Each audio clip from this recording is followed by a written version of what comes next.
I did not want this St. Patrick's Day season to go by without an opportunity to come here to this event. I've come here year in and year out, and it's a wonderful event.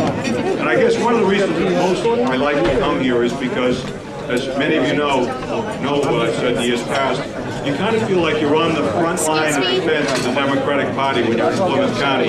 You people fight the real battle. Sometimes those of us in other parts of the state don't have it quite as bad. And unfortunately, that point was brought home to us in a decisive way in January. And, you know, I think there's been a lot of analysis about what happened and how did it happen. I think quite unfairly much has been said in the nature of ridicule and criticism of Attorney General Oakley.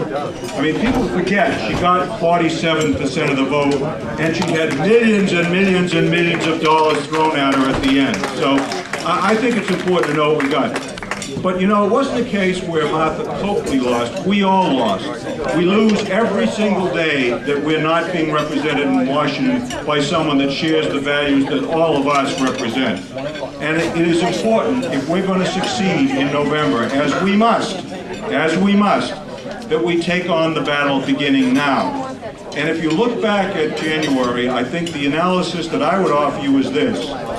They being the Republican national leadership that poured millions of dollars in here, they persuaded everyone that it was us against them, it was the haves versus the have-nots, and they convinced people, mysteriously, that somebody like Scott Brown could actually represent the have-nots. Somebody that will vote against summer jobs, somebody that will vote against unemployment benefits, somebody that will vote against banking regulation. He would represent the people of Massachusetts. It's absurd.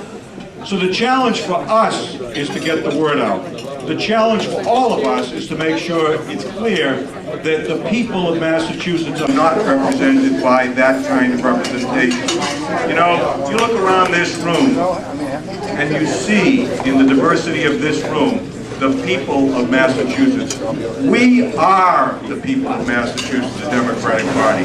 That other party, they don't really represent anybody. We have to get that message out. No better place to begin than Plymouth County, and no better time to start than now. So I want to thank you very much. I want to wish everyone a happy St. Patrick's Day.